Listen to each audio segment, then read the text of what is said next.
Dürre im Naturschutzgebiet Ngorongoro war dieses Jahr schlimmer als in allen Jahren zuvor. Durch die anhaltende Hitzewelle stiegen die Tagestemperaturen zeitweise auf bis zu 48 Grad Celsius. Der Boden ist rissig und trocken und es gibt praktisch kein Grundwasser mehr, das Leben erhalten könnte. Mehr als die Hälfte der Antilopen und Zebraherden des Reservats mussten das Gebiet verlassen, um anderswo nach Wasser zu suchen. Die einst grünen Graslandschaften waren nun kahl und verfärbten sich unter der grellen Sonne zu einem welken Gelb. In der Umgebung des kargen Landes waren nur noch wenige robuste Tiere übrig, die sich an eine schwache Hoffnung klammerten. Unter ihnen war ein alter männlicher Löwe, sein Fell war spärlich und so dünn, dass seine Rippen deutlich sichtbar waren. Es weigerte sich, das Schutzgebiet zu verlassen, als seine Herde weit weg war, als würde es auf ein Wunder warten, das alles wieder in den ursprünglichen Zustand versetzen würde.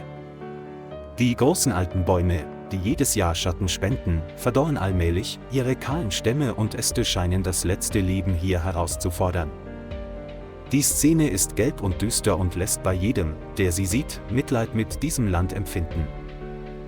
Der alte männliche Löwe überlebte, indem er in flache Schlammpfützen wartete, um seinen Körper abzukühlen.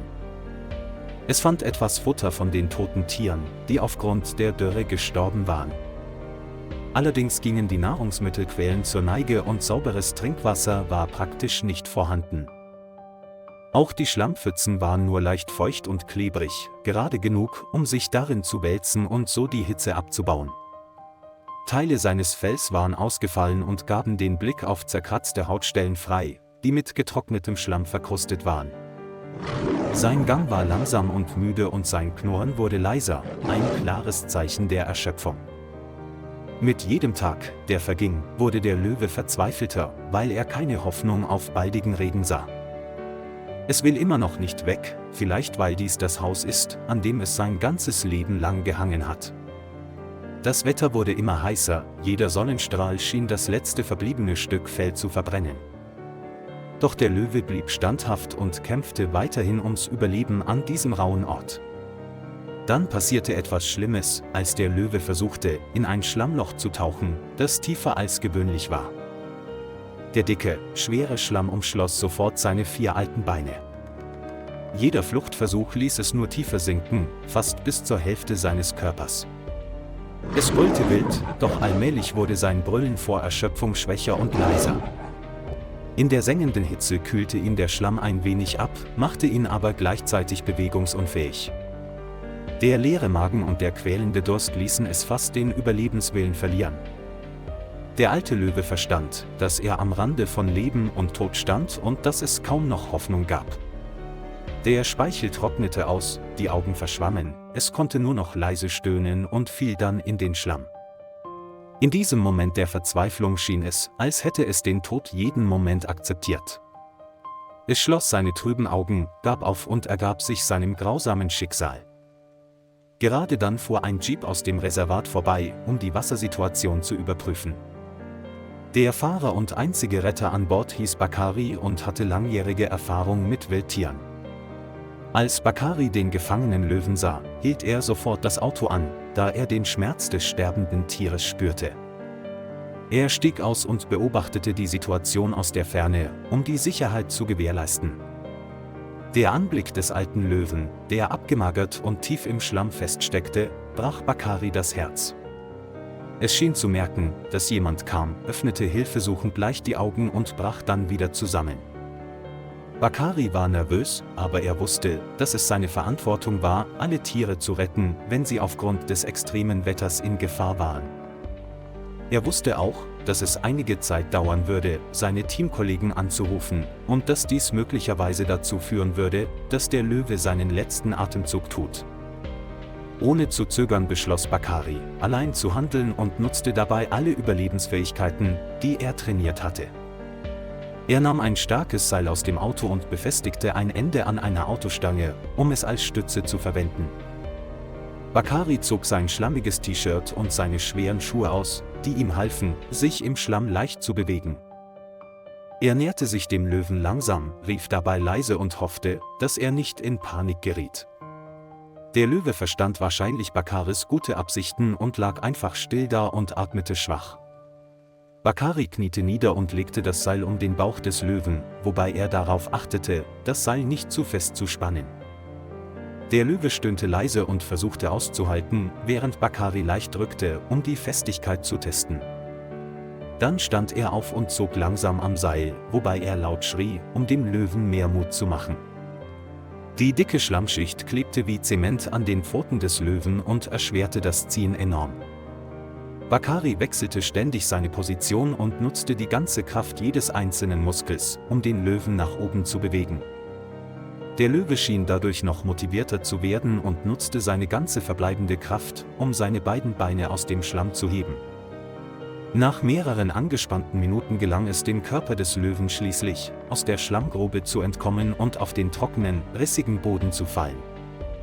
Der Löwe lag keuchend da und war so erschöpft, dass er nicht mehr stehen konnte. Auch Bakari war vor Erschöpfung fast ohnmächtig, der Schweiß lief ihm über den nackten Rücken.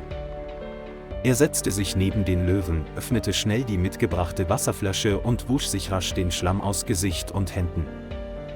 Die Augen des Löwen waren müde, zeigten aber dennoch Dankbarkeit, als er sah, wie Bakari sich um ihn kümmerte.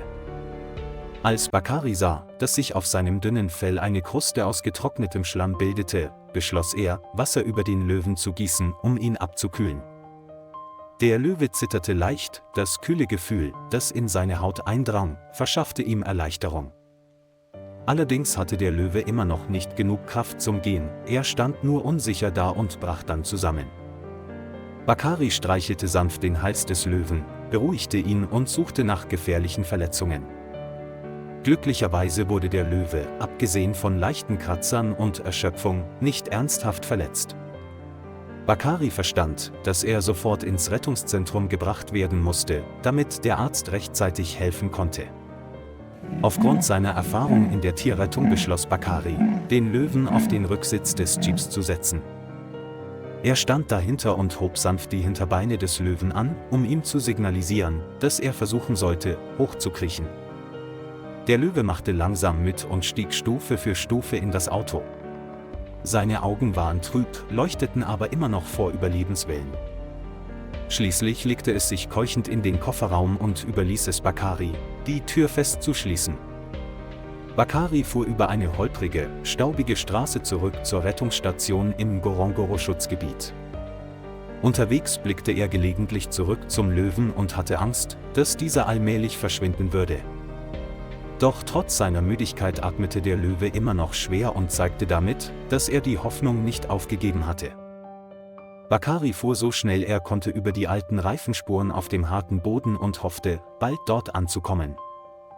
Der Schweiß strömte wie aus einem Guss herab, doch er konzentrierte sich noch immer voll und ganz und ließ sich von nichts auf dieser Reise auf Leben und Tod behindern. Schließlich tauchte das Tor des Rettungszentrums durch den Staub auf, wie der Weg zu einer sicheren Oase. Als Mitarbeiter und Ärzte des Zentrums sahen, dass Bakaris Auto zurückkam, rannten sie sofort herbei. Sie öffneten schnell die Tür des Lastwagens und näherten sich vorsichtig dem reglosen Löwen. Die Ärzte überprüften seine Herzfrequenz und Atmung und verabreichten ihm dann unterstützende Medikamente und Infusionen. In der Zwischenzeit nutzte Bakari die Gelegenheit, sich abzuwischen, mehr Wasser zu trinken und die Situation zu melden.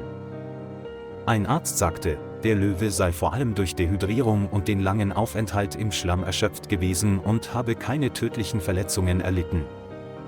Alle im Zentrum atmeten erleichtert auf und waren froh, dass es sich bei richtiger Pflege erholen konnte. Der Löwe wurde in einen sicheren Bereich gebracht, in den Schatten gestellt und mit zusätzlichem Futter und sauberem Wasser versorgt. Bakari stand an der Tür des provisorischen Käfigs und beobachtete jeden Atemzug des Löwen, sein Herz war ruhelos.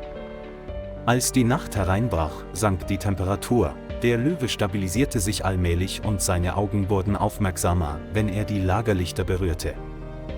Die Ärzte bestätigten, dass der alte Löwe seine Tortur ohne Bakari wahrscheinlich nicht überlebt hätte. Die Nachricht von der wundersamen Rettung verbreitete sich schnell im gesamten Naturschutzgebiet Ngorongoro. Viele weitere Mitarbeiter besuchten den Löwen, um ihm Mut zu machen und ihm auf eine baldige Genesung zu hoffen. Am nächsten Morgen konnte es seinen Kopf heben und ein paar schwache, aber eigensinnige Knurren ausstoßen. Bakari lächelte, als er sah, wie es etwas frisches Fleisch fraß, das vom Zentrum bereitgestellt wurde. Er saß oft neben dem Käfig und erzählte ihm Geschichten und sprach mit ihm über die Bäche, die wieder zum Leben erwachen würden, wenn der Regen käme. Der Löwe lag still, sah Bakari jedoch gelegentlich mit einem fast vertrauten Blick an. Die Ärzte gehen davon aus, dass der Löwe in nur wenigen Wochen wieder zu Kräften kommen wird. Wenn die Regenzeit zurückkehrt, wird der trockene Fluss mit Wasser gefüllt und das Grasland kann wieder grün werden. Dann wird der alte Löwe wieder nach Hause entlassen in die weiten afrikanischen Graslandschaften, wo er einst umherstreifte.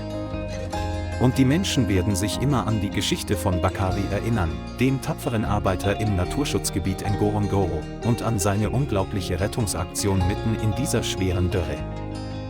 Lieber Freund, danke, dass Sie sich die Zeit genommen haben, die Geschichte zu verfolgen. Vergessen Sie nicht, den Kanal zu liken und zu abonnieren, um uns zu unterstützen.